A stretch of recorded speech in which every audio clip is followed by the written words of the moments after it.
Hello दोस्तों, अगर यदि आप इस सीरीज का सम प्राप्त करना चाहते हैं तो सबसे पहले इसका nवां पद हम लिखते हैं जो निम्न प्रकार हुआ। ये क्योंकि फर्स्ट टर्म में 1/1 फैक्टोरियल, सेकेंड में 1+2/2 फैक्टोरियल, थर्ड में 1+2+3/3 फैक्टोरियल डैश डैश डैश इस प्रकार है। तो nवें टर्म में 1+2+3+n/n फैक्टोरियल। चूँकि हम जानते हैं कि प्रथम जो n नेचुरल नंबर्स होते हैं उनका सम जो होता है वो होता है n+1/2। तो हम यहाँ उसे रखेंगे फर्स्ट n नेचुरल टर्म जो सम है उसको 2 × n फैक्टोरियल। ठीक है, अब हम आगे देखते हैं। अब हम इसे किस प्रकार लिख सकते हैं, जैसे कि n फैक्टोरियल को हम लिख सकते हैं n-1 फैक्टोरियल के रूप में लिखा जा सकता है, n×n-1 फैक्टोरियल के रूप में। तो हम लिखेंगे n+1/2 n×n-1 फैक्टोरियल। ठीक है, अब हम यहाँ से n को n से काट देंगे और ये बचेगा हमारे पास n+2 n×n-1 n फैक्टोरियल। ठीक है, अब हम इसे n-1+2 के रूप में लिख सकते हैं, तो 2n-1 फैक्टोरियल। ठीक है, हम इसे अलग अलग करते हैं, n-1/2 n-1 factorial plus 2/2 n-1 factorial. अब इसे वापस ओपन करके फैक्टोरियल n-1 को n-2 n-1 के रूप में लिखकर वापस काट देंगे और ये ऐसे। ठीक है, अब हम आगे देखते हैं, ये tn आ जाएगा हमारे पास।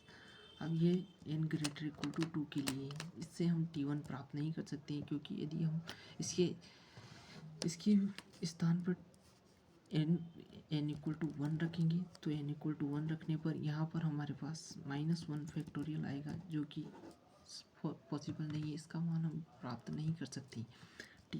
तो n greater = 2 के लिए आप चेक कर सकते हैं। हम एक टर्म के लिए चेक कर लेते हैं, जैसे हम t3 के लिए चेक करते हैं।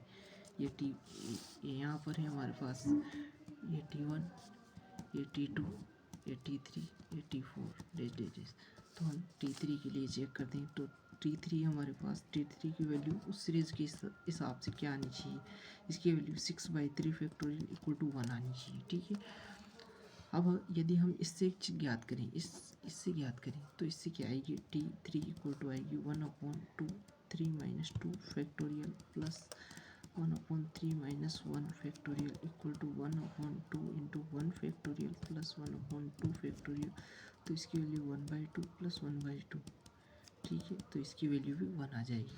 तो आप देख सकते हैं t3 दोनों से सेम आ रही है, यहाँ भी 1 और यहाँ भी 1। ठीक है, तो हम अब ये जो सीरीज हमें प्राप्त, ये जो सीरीज का सम हमें करना है वो सम, और इसका जो इस सीरीज का यदि हम सम करें तो वो दोनों एक ही प्राप्त होंगी। जैसे कि हम लिख लेते हैं यहाँ, तो ठीक, तो हम इस सीरीज को क्या लिख सकते हैं, इस सीरीज को यदि हम लिखना चाहें तो क्या लिखेंगे, इस सीरीज को हम लिख सकते हैं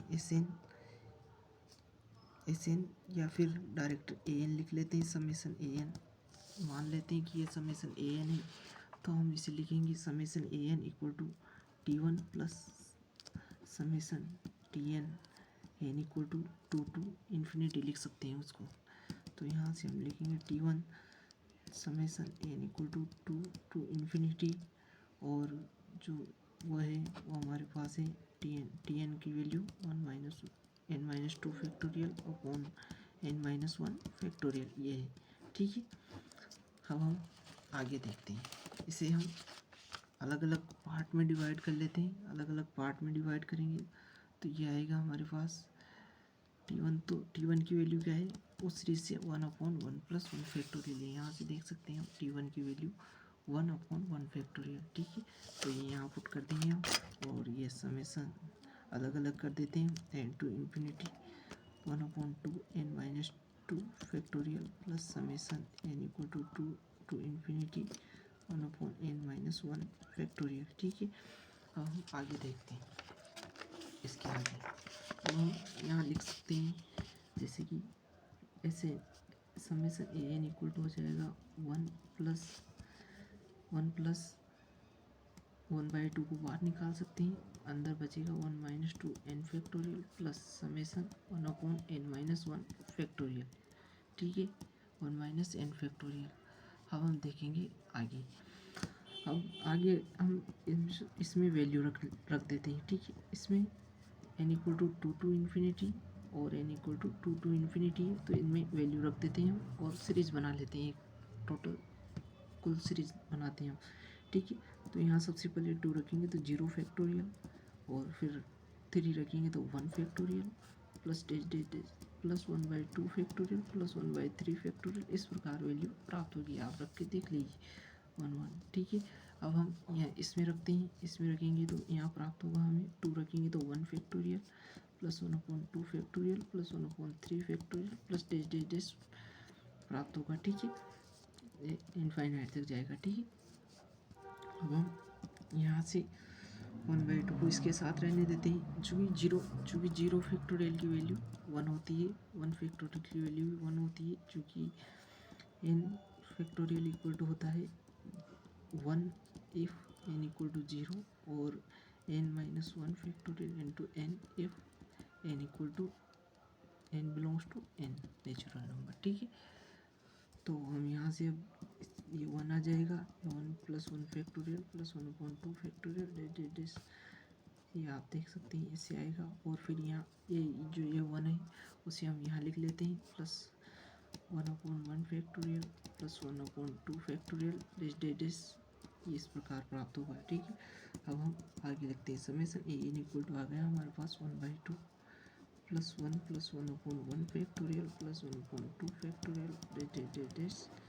ठीक है, वहाँ से आ जाएगा हमारे पास 1 को इसके अंदर ले लेते हैं तो 1/1 factorial plus 1/2 factorial plus days इस प्रकार आ जाएगा। चूँकि e⁴x का एक्सपेंशन इस प्रकार होता है x/1 factorial plus x² 2 factorial plus x³ 3 factorial days infinite तक चलता है। तो इफ़ x = 1 लें तो क्या होगा, 1 + 1/1 factorial plus 1/2 factorial plus 1/3 factorial days करके ये इनफाइनाइट तक जाएगा। तो आप देख रहे हैं यहाँ जो यहाँ है वही यहाँ है और यहाँ भी वही है, तो इसकी जगह हम उठा के समेसन, चूँकि ये भी इनफाइनाइट तक जा रहा है और ये भी इनफाइनाइट तक जा रहे हैं दोनों, तो ये सेम है दोनों, तो इसकी जगह ई रख सकते हैं, क्योंकि ये e⁴1 = e। ठीक है, तो यहाँ से हम रख देते हैं an = 1/2, ये ई रख दिया प्लस ये ई रख दिया। ठीक है, 1/2